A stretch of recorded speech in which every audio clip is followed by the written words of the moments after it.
1987. Outbreak in the events that we push back to our back of our minds tend to be the events that define us the most. The summer of 1987 is such an event to me.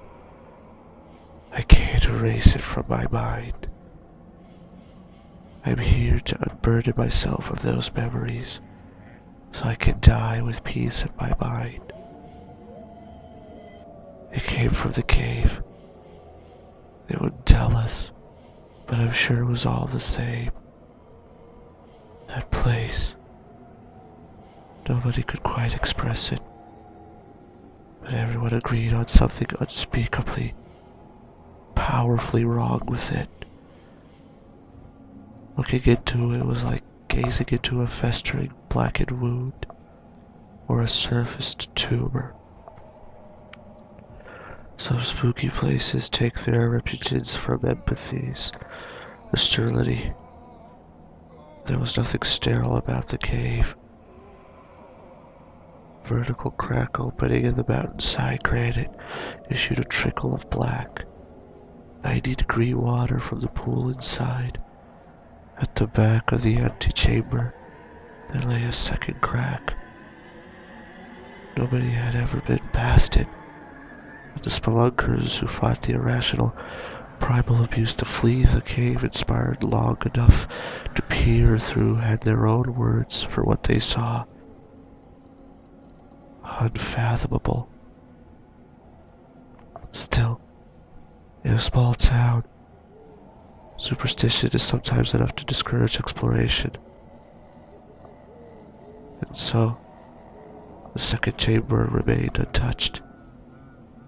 In fact, until April 24th, 1987, nobody had been outside of and heard of our town's geological curiosity. The cave divers came in a rusty, scuffed wreck of a VW van, overstuffed with equipment. They had cameras, they had scuba gear, in short, all the trappings of a scientific discovery. We saw them, we talked about them, and then, in time far short that you wouldn't even believe, they slipped entirely from our minds. The cave was just a few miles away from our town, and on a road seldom passed unless you happened to be leaving, which a few of us did. You forgot about the caving business until the first body was found on May 30th, 1987. I was sitting on the intersection of and waiting for the light to change when I saw the police car scream by. Marina was sitting in the passenger seat.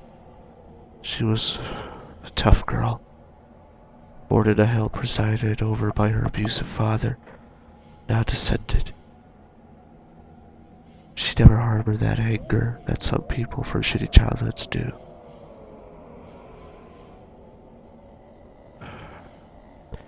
She had an almost eerie ability to stay calm and logical under any circumstance. I remember how she looked in that moment, backlit by the low sun.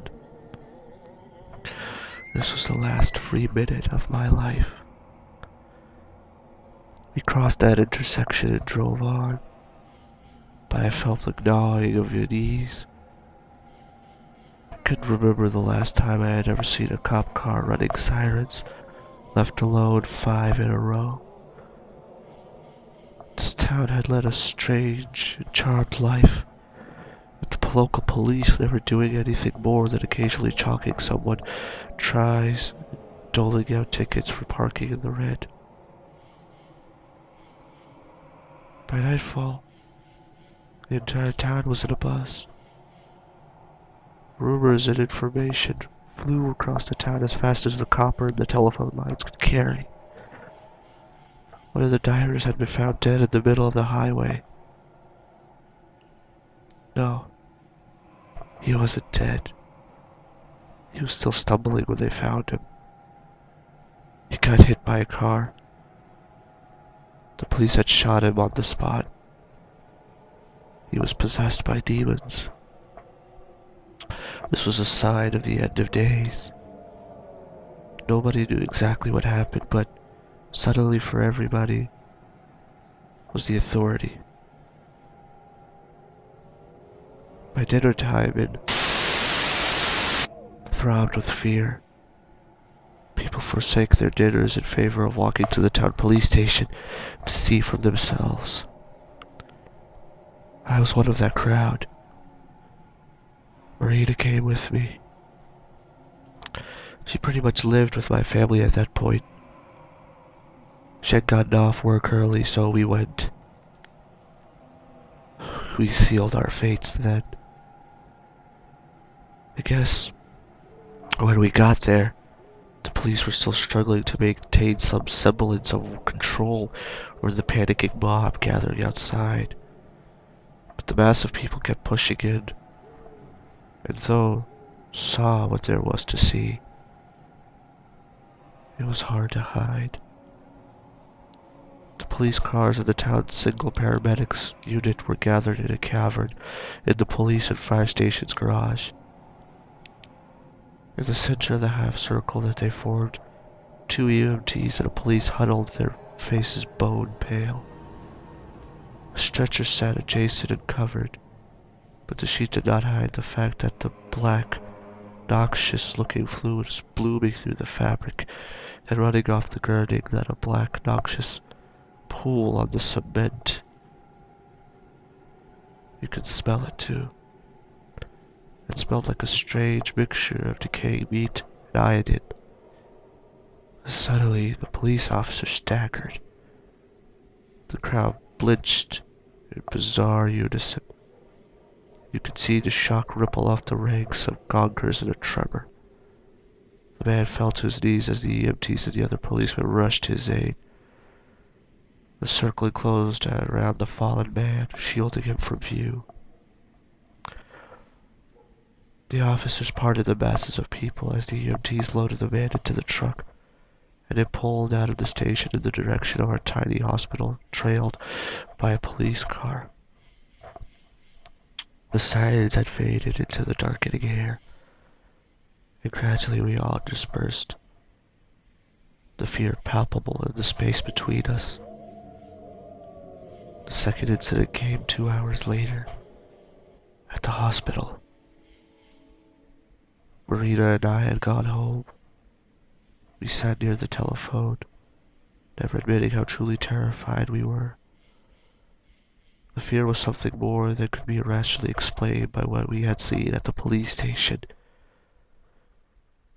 It is the same breed as the panic that inexplicably causes crowds of people to suddenly stampede. Meanwhile, at the hospital, the police officer had collapsed, sat up abruptly. Snarling and attacking the EMT was trying to administer saline solution. The policeman bit into the man's shoulder, and the strength described by witnesses as inhumane. He was restrained, but shortly thereafter the doctor began noticing symptoms that he had never before seen nor heard of described. The young officer's temperature shot up to over 110 degrees. He hyperventilated. His eyes and nose began to bleed a foul-smelling black liquid. The symptoms were consistent with those of the caver, who had been found crouching in the middle of the highway before charging at the police who had come to investigate. The other policeman, who had been forced to shoot the man on the highway, reported that he and other policemen, who had been forced to shoot the man on the highway, had been bitten by the third officer in hand. The doctor notified the Center for Disease Control,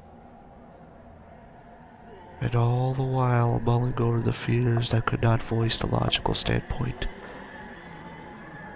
The only word he could muster up after describing the symptoms from this possible outbreak was unprecedented.